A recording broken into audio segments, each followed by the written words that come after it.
Hello વિદ્યાર્થી મિત્રો, આપ સર્વની એકમાત્ર યુટ્યુબ ચેનલ આરએફની મોજમાં એફઆરની મોજમાં મિત્રો સ્વાગત છે।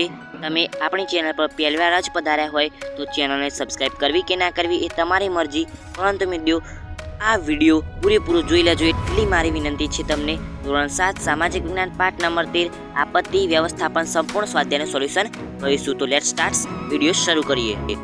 તો જોઈ લઈએ મિત્રો, પહેલો પ્રશ્ન છે આપણો પ્રશ્ન નંબર 1, ખાલી જગ્યા પૂરો।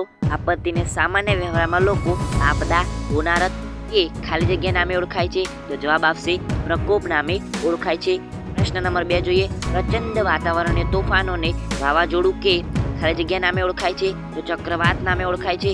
આગળ પ્રશ્ન નંબર 3 જોઈએ, સાગરના તળિયે થતા ભૂકંપોથી ઉદ્ભવતા વિનાશકારી મોજા ખાલી જગ્યા નામે ઓળખાય છે?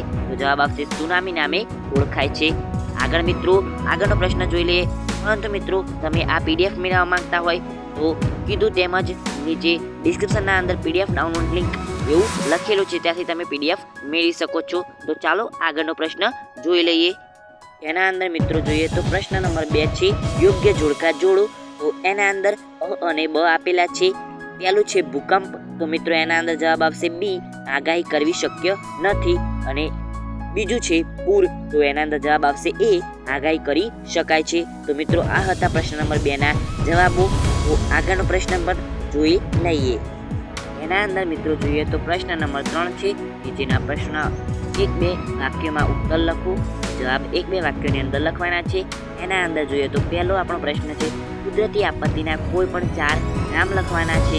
તો એના અંદર મેં 7 નામ લખેલા છે, તમે કોઈ પણ 4 લખી શકો છો। ભૂકંપ, જ્વાળામુખી, દુષ્કાળ, દાવાનળ, પૂર, સુનામી અને વાવાઝોડું। આગળનો પ્રશ્ન નંબર 2 છે, વાવાઝોડું એટલે શું? તો વાતાવરણમાં હવાના દબાણમાં સર્જાતી અસમતુલાથી ઉદ્ભવતા પ્રચંડ વિનાશકારી વાતાવરણીય તોફાનોને વાવાઝોડું કહે છે। આગળ જોઈએ આગળનો પ્રશ્ન। આગળ મિત્રો જોઈએ પ્રશ્ન નંબર 3 છે, પૂર આવવા માટે કયા કયા કારણો જવાબદાર છે? એના અંદર જોઈએ જવાબ, પૂર માટે કુદરતી ઢોળાવને અવગણી કરાયેલ બાંધકામ, કુદરતી જળ નિકાલના માર્ગોમાં અવરોધ જેવા માનવ સર્જિત કારણો પણ જવાબદાર છે।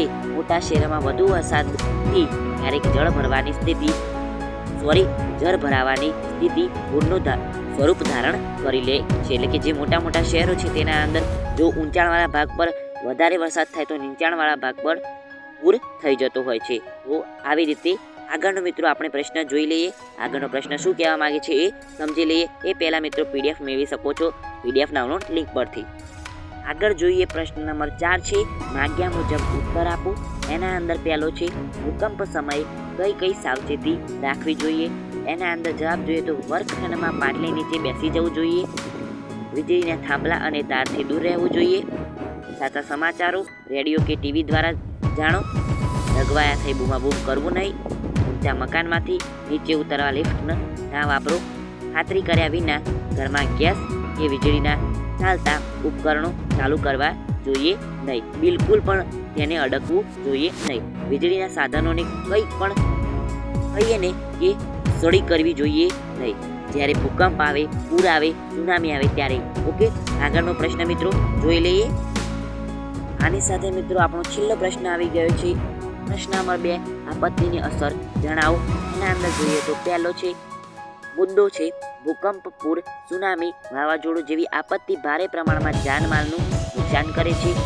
એના પછી બીજો પણ મુદ્દો જોઈએ, આપત્તિગ્રસ્ત ક્ષેત્રોમાં રસ્તા, મકાનો, જાહેર સગવડોના મકાનો ફરીથી બાંધતા વર્ષો નીકળી જાય છે। આગળ જોઈએ તો આપત્તિગ્રસ્ત ક્ષેત્રોમાં રસ્તા એ તો પૂર થઈ ગયું, જે પરિવારોએ પોતાના સ્વજનો આપત્તિમાં અકાળે ગુમાવ્યા હોય એવા લોકોને ભારે શોક અને હતાશા ઘેરી વળે છે।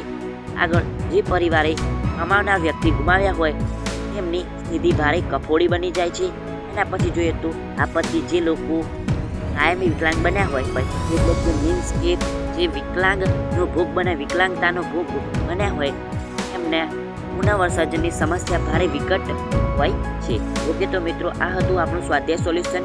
વિડીયો જોવા બદલ આપ સર્વનો આભાર। મિત્રો આપણી ચેનલ પર ધોરણ 7, 6, 8 અને 9ના સામાજિક વિજ્ઞાનના બધા જ પાઠનું સ્વાધ્યાય સોલ્યુશન મુકાઈ ગયું છે। હું આશા રાખું છું કે મિત્રો એ બધી જ પ્લેલિસ્ટો બનાવેલી છે, એ પ્લેલિસ્ટો તમે તમારા મિત્રોને શેર કરશો જેથી એ પણ આ આપણી ચેનલ પરથી આ વિડીયોનો લાભ ઉઠાવી શકે અને ભણી શકે તો વિદ્યાદાન કરવા બદલ તમારો આપ સર્વનો આભાર છે. મને આશા છે કે તમે તમારા મિત્રોને એ પ્લેલિસ્ટની લિંક શેર કરી દીધી હશે. તો આવજો, tata, goodbye, take care, love you all.